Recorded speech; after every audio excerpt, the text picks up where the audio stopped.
C'est un plaisir d'avoir des projets comme le vôtre. Dans cet épisode, vous allez voir les projets les plus prometteurs du Web3 en Europe, les futures licornes françaises et les projets que vous utiliserez peut-être tous demain, car je le prends le pari avec vous ce soir, le Web3 bouleversera un paquet d'usages de notre monde. Vous allez voir aussi des projets se faire disqualifier en quelques secondes, d'autres faire l'unanimité auprès de nos jurés. Et ça, vous le verrez par l'intermédiaire des deux buzzers qui sont juste ici. Un vert, ça veut dire que le projet a été qualifié dans la seconde. Un rouge, et le projet a été disqualifié. Il ne pourra pas poursuivre l'aventure. Ils étaient plus de 30 aujourd'hui. Ils avaient 7 minutes pour nous convaincre de les garder en saison 2 de Cube 3. Et ceux qui ont gagné, on les accompagnera pendant un an afin de les projeter au rang de licorne et peut-être de faire en sorte que ces projets conquèrent le monde.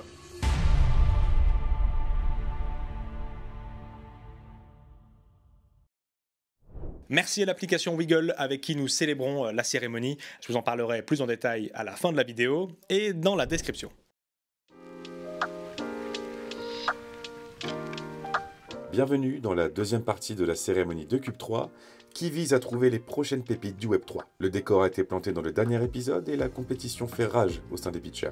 Retrouvons d'ailleurs sans plus attendre le prochain projet que vous avez vu en saison 1, Memory Connect. Alors moi c'est Julien Combe et mon projet c'est Memory Connect.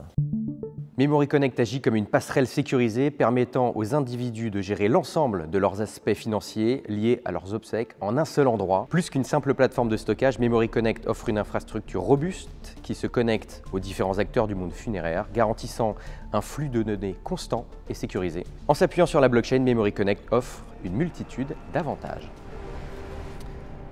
Bonjour à tous. Bonjour. Je suis Julien Combe, le CEO de Memory Connect. Aujourd'hui, le contrat obsèque est un contrat d'assurance moribond. Et nous, avec Memory Connect, on veut revitaliser ce contrat en le rendant dynamique pour viser à garantir à 100% les dernières volontés du défunt. Pourquoi dynamiser ce contrat obsèque ? Il y a énormément de mécontentement et on a fait une étude de marché auprès des pompes funèbres indépendantes. Il s'est avéré que les mécontentements étaient identiques. Des contrats obsèques non revalorisés, c'est-à-dire des restes à charge, une incompréhension sur ces produits, des informations fournies sont souvent opaques et des délais et des complexités de reversement du capital. Notre solution, Memory Connect, donc avec une plateforme utilisateur, une plateforme professionnelle où ils vont pouvoir gérer leur portefeuille. Dans cette application, il y aura une assistance spécialisée sur les aspects juridiques et financiers pour apporter plus de transparence au niveau de ce contrat. C'est aussi un contrat dynamique parce que l'idée c'est de battre l'inflation.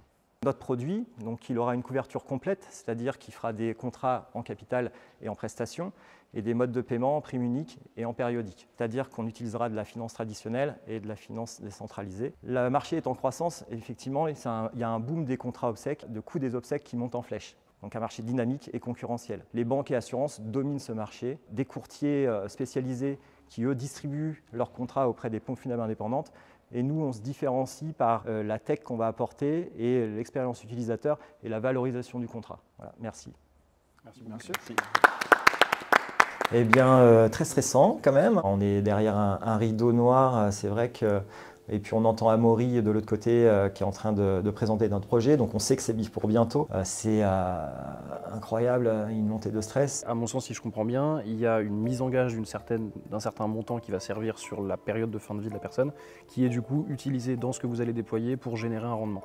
C'est ça. L'idée, c'est de battre l'inflation, tout simplement. En plus de la charge émotionnelle, on a une charge financière, c'est compliqué. Nous, on veut vraiment enlever ce truc-là. Moi, ce qui me plaît beaucoup dans votre projet, c'est que déjà, vous essayez de décloisonner et de dépoussiérer un milieu qui est très étanche. Vous faites partie de ce milieu et vous voulez le changer de l'intérieur. Ça, c'est très appréciable. Et vous utilisez la technologie et la blockchain dans les points où c'est intéressant. Vous n'essayez pas de tout révolutionner, mais de rendre les choses plus fluides, plus efficientes, plus optimales pour les gens. Et du coup, je crois que j'ai un joker. J'ai le droit d'appuyer sur un bouton. Apparemment. Et du coup, j'appuie sur le bouton.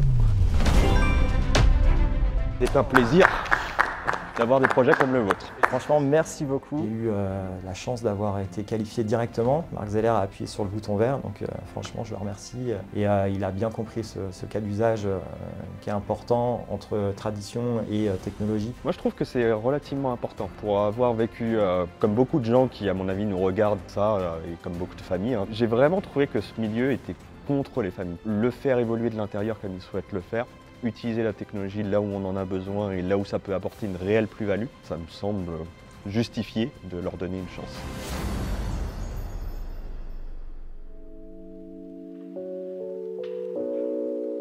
Qui suis-je? Je suis Marvin Scaringella et le nom de mon projet c'est Venalabs.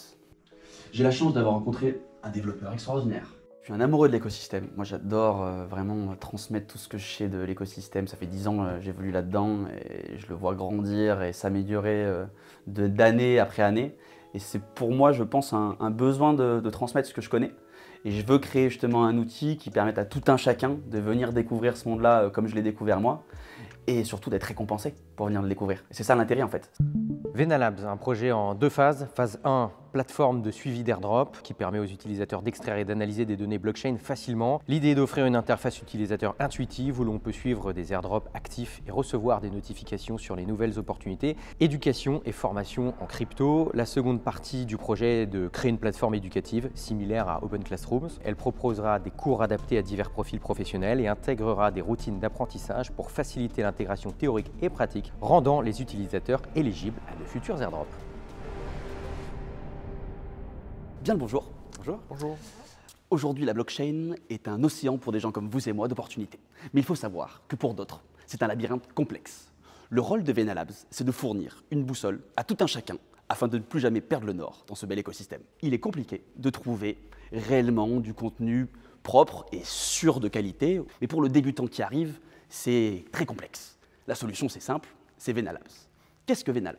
C'est une plateforme éducative qui associe des modules théoriques, que vous soyez typé marketing, compliance, conformité, business, finance.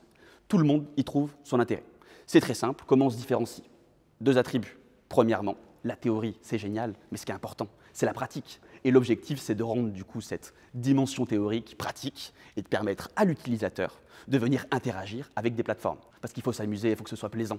Du coup, l'idée, il y a un jeu fil rouge dans lequel vous progressez. Chaque fin de chapitre, chaque module est découpé en chapitres. Chaque fin de chapitre, vous avez du coup un examen. Et en fonction de la note que vous avez reçue à votre examen, vous débloquez un coffre plus ou moins rare qui vous permet d'avancer dans ce fameux jeu fil rouge. Pour gagner un peu de temps, on n'a pas réinventé la mayonnaise, mais on a juste décoré un petit peu la mayonnaise avec des fleurs. On a fait une plateforme qui permet de traquer vos données sur Layer 0, mais bien sûr d'autres blockchains seront intégrées pour fournir à nos utilisateurs un outil adapté bien sûr à notre plateforme. Vous l'avez compris, avec Venalabs, chaque clic peut vous mettre sur la piste d'un trésor. Tout ça dans un univers gamifié dans lequel plus vous jouez, plus vous avez envie de jouer, mais surtout, plus vous gagnez. Merci à tous. C'était Marvin de Venalabs. J'ai envie de dire, j'ai une dimension, j'ai l'impression que j'ai pas réussi à transmettre ce que je voulais transmettre. On a vu 2 dimensions, du coup, éducation et airdrop. Ce qui est dommage, parce que je voulais vraiment transmettre le côté de, pour moi, l'éducation passera par le fait de gagner des airdrops. Et c'est ça que je voulais transmettre. Mais bon, je pense que l'oral en soi, c'est quand même bien déroulé. J'ai eu une bonne prestation. Je suis arrivé avec mon LACDFC, mais c'est que ça, c'était pas trop mal. Maintenant, concrètement, qu'est-ce que ça nous donne Allez, Yvan, je te sens penseur là. Non, très bon pitch. Maintenant, en effet, les vraies questions commencent sur l'attraction de ce pré-produit qu'il a montré. Mais l'idée est bonne. Il y a un enjeu d'adoption.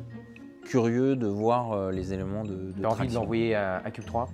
Oui, plutôt. Peut-être là où je suis un peu moins au clair, c'est l'articulation entre les deux. Est-ce que c'est des briques complémentaires? Est-ce que c'est des phases du projet? Et dans quel ordre? Mais sinon, j'aime bien et je pense que je vais mettre 7 pour être un peu raccord avec vous. Je pense que mon projet peut être retenu. Je pense que j'ai pas été trop mauvais dans mon pitch. Je pense que le projet est intéressant, il est pertinent sur beaucoup de choses. Après, est-ce que j'ai bien réussi à transmettre les valeurs que je voulais transmettre? On le verra sûrement à la suite de cet épisode. Bon, vous vous rappelez de Mbongo, notre premier reçu de la saison 2? Avoir été sélectionné ne va pas l'exempter de passer au détecteur de mensonges. Voyons comment il s'en sort. T'as eu des questions donc quand même. Quelques-unes, ouais, mais des questions vraiment, tu vois, en plein milieu du pitch. Et l'idée, c'est que... Ah, donc c'était chiant. Non, un peu. Ça m'a coupé dans l'élan. Ça m'a coupé dans l'élan, et il y a eu la pluie aussi. Et la pluie, à un moment, on s'est regardé, on était là en mode bon, on arrête tout. C'est mort. Ça a bousillé la bande-son. Et tu connaissais les membres du jury? Ouais, quelques-uns, ouais. Amixem, Valentin, Nicolas Louvet, je le connaissais du coup de la maison du Bitcoin. Et la seule personne que je connaissais pas, c'était la personne qui était tout à ma gauche, qui était la personne de Visa. Bon, je suis allé voir sur LinkedIn avant. Mais... On est là, tu parlais de Tezos. Ouais. Du coup, vous avez commencé sur Tezos. Ouais. Mais vous avez basculé parce que c'est pas intéressant, Tezos? Non, c'est pas que c'est pas... Oh, Brian, il va me tuer. Malgré la perte de 2 de nos ingé sons, Jason s'en sort bien. Rejoignons maintenant notre prochain candidat. Alexandre Châteauneuf, Docs Réserve. Ce projet, en fait, ça vient d'une recherche et développement que je me suis rendu compte dans le marché qu'il y avait peu de produits qui étaient concentrés pour les groupes d'âge un peu moins techniques. Par exemple, certains de mes compétiteurs sont très dans la jeunesse et les milléniaux. Et moi, c'est vraiment une banque un peu plus à reflet traditionnel, mais qui se marie à la Web3. Donc, par exemple, avec notre service de OTC, une majorité de nos clients étaient des boomers. Ils appréciaient qu'on les éduquait et que notre interface était simplifiée. Bonjour, je me présente, je m'appelle Alexandre Châteauneuf, président fondateur de Docs Réserve. Derrière notre création, notre intention, c'est vraiment de concrétiser l'utilisation de la crypto-monnaie pour monsieur, madame, tout le monde. Mais moi, je m'imagine toujours quelqu'un comme ma grand-mère. Est-ce que ça pourrait être utile pour elle, la crypto-monnaie? Donc, on met une grande priorisation sur l'expérience utilisateur. L'interface doit être épurée au maximum, la simplicité et la sécurité. Donc, nous, on imagine vraiment un monde où que la crypto pourrait être utile. Ce que je veux dire, c'est qu'on pourrait, par exemple, la mettre en garantie, la dépenser, ou même l'utiliser en arrière-fond technique pour faire des échanges entre pays. Beaucoup de néobanques offrent des services traditionnels financiers, mais très peu se concentrent sur les crypto-monnaies. Et à l'inverse, certains échanges, et même des grands noms comme Binance, souffrent de réception de monnaie courante. C'est très difficile, dans certains cas, de transférer son fiat dans un service. Nous voulons simplifier au maximum le onboarding, simplifier au maximum l'échange de monnaie, la dépense de monnaie. Vraiment, encore pour me répéter, je m'imagine toujours, est-ce que ma grand-mère peut utiliser mon service? À noter, d'ailleurs, elle est une de nos bêta-testeurs. Elle me fait quelques feedbacks ici et là. Alors comment tu fais ça en France avec l'AMF, avec le sujet de la régulation? Parce que c'est a priori un petit problème quand même. Nous, on fait affaire, bien sûr, on est limité au niveau de la géographie, des montants. Parce que quand tu parles de limite géographique, est-ce que ton service il est valable qu'au Canada actuellement, au Québec, en France? Non, mon accent me trahit, mais non, nous sommes actifs, nous serons actifs dans 36 nations, principalement la zone économique européenne. Je suis vraiment désolé. Au niveau de mon pitch, j'ai perdu un peu mon flow dès que j'ai été attaqué par Nicolas. Tu démarres un peu tard par rapport à ça. Tu es en train de dire que tu vas te lancer dans 36 pays alors que la régulation MiCA arrive et qu'elle est déjà hyper compliquée. Ce que tu fais, il y a plein d'acteurs qui le font. Tu prends je ne vais pas citer ma boîte, mais tu prends un Bitstack, tu prends même des Binance et autres. Il y a déjà cette possibilité de gérer avec la carte, les IBAN aussi. Tu ne peux pas juste nous dire, je vais faire une interface simple. Et c'est ça qui va résoudre le problème, où je vais vous proposer d'acheter de la crypto pas cher, alors que les frais sont été bien plus bas que ce que tu dis dans pas mal d'acteurs. Et juste pour rebondir sur ce que disait Nicolas, effectivement, pour toi, l'enjeu, ça va être aussi d'anticiper la réglementation européenne. Donc c'est bien parce que l'enregistrement français, il fallait l'avoir pour faire de la conservation jusqu'à maintenant. Mais c'est vrai que maintenant, il faut se projeter dans le règlement MiCA qui va couvrir la conservation, le transfert de cryptoactifs. Donc le gros travail, ça va être là sur les prochaines années plutôt que sur les réglementations nationales et notamment la réglementation française. J'ai bien aimé les questions qu'on posait. Par contre, ça se passe beaucoup plus vite. J'ai eu de l'expérience avec des business angels et des VC. Et bien sûr, peut-être le format est plus condensé. Et moi, qui est ingénieur et peut-être moins bon dans la langue, j'ai dû rattraper mes mots plus rapidement que l'espace de temps que j'avais. Il y a 3 ans, c'était vert. J'arrive pas à me convaincre en fait. Il n'a pas réussi à prendre le truc en disant mais qu'est-ce qui vraiment est différent? Le coup de MiCA, c'est pas une marche, c'est un escalier. Coup dur pour le projet Dux Réserve, mais les règles sont les règles et le monde de l'entrepreneuriat peut parfois être impitoyable. Pendant ce temps, Julien de Memory Connect passait au détecteur de mensonges. T'es content d'ailleurs d'être là avec moi là, dans la salle de détecteur des mensonges? Bah, je suis ravi, mais on aurait pu se croiser. Bon, c'est vrai que j'aurais préféré qu'on soit dans une autre salle. Ou au bar. J'avais une autre question pour toi, c'était... parce que là, on est à côté d'Angers. Et selon toi, Angers, c'est vraiment la ville où il fait le mieux vivre en France? Je t'avoue, la vérité? Ah, la vérité, sinon ça va sonner. Oui, c'est Angers. Non, d'accord, c'est Tours. Bon, notre détecteur doit être mal réglé car la bonne réponse était effectivement Angers. Le temps que nos techniciens règlent le souci avec le détecteur, rejoignons le prochain candidat. Je m'appelle Léo Lonjou et je porte le projet Knowledge Ball. Les technologies, elles ont énormément de choses à apporter aux utilisateurs du Web 2, mais aujourd'hui, c'est trop un petit microcosme et on ne transpose pas assez d'usages. Knowledge Ball a pour objectif de révolutionner l'apprentissage en ligne en répondant aux besoins non satisfaits du marché actuel, et ce, en offrant une plateforme pour l'éducation, l'échange et le savoir, accessible à tous, où la communauté est garante de la qualité du contenu présent. Au cœur de ce Knowledge Ball repose une alchimie de technologies avancées, blockchain pour la sécurité et l'intégrité, intelligence artificielle pour personnaliser l'expérience d'apprentissage et big data pour une compréhension sans précédent des besoins et des progrès de chaque utilisateur. Bonjour. Bonjour. Bonjour Léo. Bonjour messieurs. Si vous êtes ici aujourd'hui, c'est que comme moi vous partagez une conviction forte. C'est que le Web3 est une révolution à bien des égards. Une révolution technologique, une révolution dans les usages en ligne et également une révolution financière. Le problème, c'est qu'on n'arrive pas forcément à convertir tous les utilisateurs du Web2. Je pense que la problématique, c'est parce qu'on ne transpose pas assez les usages. Et moi, j'aimerais transposer un usage qui est séculaire, c'est la transmission et le partage du savoir au sein du Web3. Personnellement, je suis quelqu'un qui apprend énormément. J'ai appris beaucoup de choses en ligne, beaucoup de choses en communauté. J'ai passé mon diplôme d'ingénieur en cybersécurité en ligne grâce aux communautés et j'ai trouvé un cycle utilisateur qui était prégnant, des patterns qui étaient prégnantes. Un manque de fédération des usages. D'un côté, des plateformes qui vous amènent à la formation, d'autres qui vous amènent à l'échange communautaire. Une remise en question permanente sur la qualité du savoir qui m'est diffusé, aussi bien le créateur de contenu que mon père. Mais un de mes pères. Enfin, pas mon père, mais à hier, quoi. Je vais faire une dédicace à la caméra qui est juste là, si tu veux faire un truc particulier. Bonjour papa.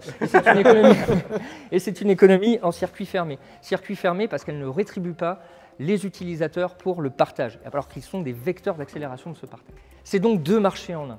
Un marché colossal qu'est le marché de l'apprentissage, avec plus de 600 milliards de capitalisation d'ici 2032. Et le communautaire en reste 560 millions d'utilisateurs actifs sur Discord, 800 millions et 1,8 milliard sur les groupes Facebook.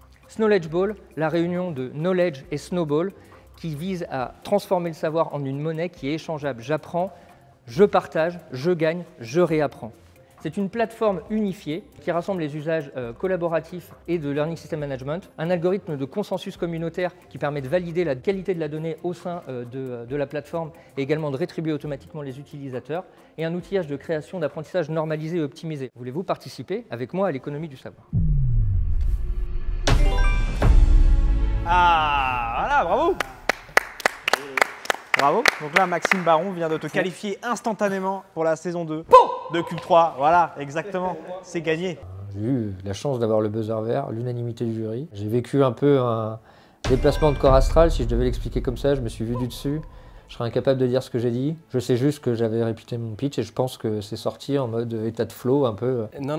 En fait, j'ai bien aimé parce que tout de suite, tu vois que tu as passé du temps sur le concept. C'est smart, tu as du slashing, il y a un déjà défini, c'est propre, c'est simple, c'est agréable. Trop bien. Moi aussi, j'ai beaucoup apprécié. Effectivement, d'ailleurs, CZ a quitté Binance pour faire de l'éducationnel.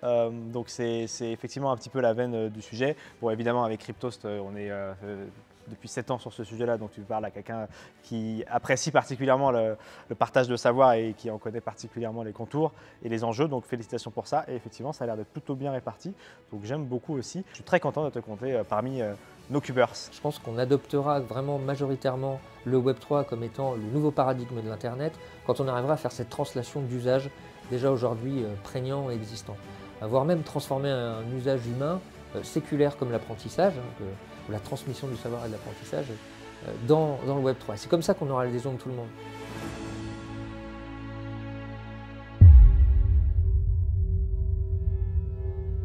Alors, mon prénom est Brieux, mon nom de famille est Berruet et mon projet est Nefele.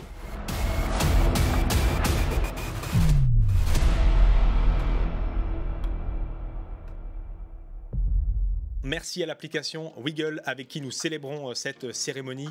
Wiggle, application française régulée qui allie la stabilité de l'euro et la puissance de la crypto en une seule et même interface, pratique notamment pour vos on et off ramp. Avec Wiggle, vous pouvez investir en euros dans tout un tas de crypto-monnaies et utiliser la carte Visa de Wiggle pour dépenser vos actifs tout en bénéficiant d'un cashback jusqu'à 7%. Merci également à l'Aavetian Initiative représentée par son fondateur dans le jury, Marc Zeller. L'ACI se positionne comme l'une des forces motrices derrière le protocole AAV, premier protocole de finance décentralisé qui renferme près de 20 milliards de dollars. Si vous avez des tokens AAV, vous pouvez leur déléguer votre vote afin que ces derniers vous représentent en tant que première puissance dans la DAO, l'organisation autonome décentralisée du premier protocole DeFi. Si cet univers des cryptos vous parle et que vous souhaitez faire vos premiers investissements, je ne peux que vous recommander de regarder du côté de Bitpanda qui vous offre un accès simple et sûr à plus de 400 crypto-monnaies 24 heures sur 24, 7 jours sur 7 et sans frais de dépôt et de retrait. Déjà 4,7 millions d'investisseurs leur ont fait confiance et vous pourrez en plus d'investir dans les crypto-monnaies avoir accès à 3000 autres actifs dont des actions, des métaux précieux ou encore des ETF. Merci également à BPI France qui a sans doute déjà aidé ou investi dans un entrepreneur autour de vous. BPI France, partenaire de confiance des entrepreneurs qui investit dans tout un tas de projets et de fonds spécialisés notamment dans le Web3 en soutenant des projets blockchain innovants en early ou late stage. Et enfin, merci à Alira, l'école Web3 IA de référence qui permet à n'importe qui d'acquérir toutes les compétences et connaissances nécessaires de ces domaines et qui ont en partie formé certains des candidats que vous avez vus dans cet épisode. Je vous invite à aller sur le site d'Alira. Ces formations sont notamment éligibles CPF si ça vous intéresse de vous former sur ces domaines.